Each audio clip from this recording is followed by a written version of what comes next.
অনেকেই ঝাল খেতে ভালোবাসেন, তাই প্লেটের পাশে কাঁচামরিচ রাখেন। আবার অনেকেই ঝাল একদম সহ্যই করতে পারেন না, কাঁচামরিচ থেকে দূরেই থাকেন। তবে আপনি ঝাল পছন্দ করুন বা না করুন, বাঙালির রান্নায় কাঁচামরিচ থাকবে না এমনটা কল্পনাও করা যায় না। কেউ কেউ শুধু কাঁচামরিচ দিয়ে রান্না করেন, গুঁড়ো মরিচ একদম ব্যবহার করেন না। আবার অনেকে রান্নার শেষে 2-4টি কাঁচামরিচ দিয়ে থাকেন। তবে কেন এই কাজটি করেন? কেউ জেনেই করে থাকেন, আবার কেউ না জেনে অভ্যাসবশত করে থাকেন। অনেকে ভাবেন কাঁচামরিচ শুধু ঝালের জন্যই। বাস্তবে এটি বহু রোগের জন্য এক অনন্য প্রাকৃতিক ঔষধ।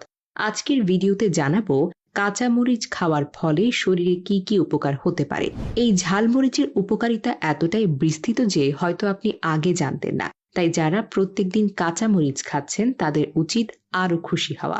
অনেকে জানেন না কিভাবে কাঁচামরিচ সংরক্ষণ করলে এর পুষ্টিগুণ অটুট থাকে। আর অনেকেই জানেন না ভুলভাবে রান্না করলে কাঁচামরিচের সব গুণাগুণ নষ্ট হয়ে যায়। এই ভিডিওতে আমরা সেই সব বিষয়ে বিস্তারিতভাবে আলোচনা করব। প্রত্যেকদিন নতুন নতুন স্বাস্থ্য টিপস পেতে ফেসবুক পেজটি অবশ্যই ফলো করে রাখুন। বন্ধুরা, কাঁচামরিচ হলো ভিটামিন এ এবং ভিটামিন সি এর এক দারুণ উৎস। তাছাড়াও এতে রয়েছে লৌহ, কপার, পটাশিয়াম, অল্প পরিমাণে প্রোটিন ও কার্বোহাইড্রেট। তাছাড়া কাঁচামরিচে পাওয়া যায় জল, ক্যারোটিন এবং জিয়ান্টিন নামক উপকারী উপাদান। এটির অসংখ্য উপকারিতার মধ্যে একটি হলো হজম শক্তি বৃদ্ধি। 1 থেকে 2টি কাঁচামরিচ খাওয়া মাত্রই আপনার শরীরে ভিটামিন সি এর পরিমাণ অনেক বেড়ে যায়।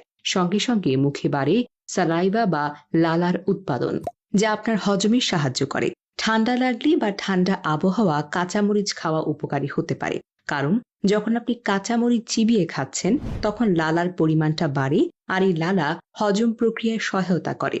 কাঁচামরিচ মন ভালো করার কাজেও কিন্তু দারুণ। এটি খাওয়ার ফলে শরীরে এন্ডোরফিন নামক এক ধরনের হরমোন নিঃসৃত হয়, যা দেহে স্ট্রেস বা চাপ কমাতে সাহায্য করে। ফলে মানসিক অবসাদ বা বিষণ্ণতা কাটাতে এটি কার্যকর ভূমিকা রাখে। ভিটামিন সি ছাড়াও এতে রয়েছে বিটা ক্যারোটিন, যা রোগ প্রতিরোধ ক্ষমতা দ্রুত বাড়ায়। তাছাড়া এতে রয়েছে ক্যাপসাইসিন নামক একটি গুরুত্বপূর্ণ উপাদান,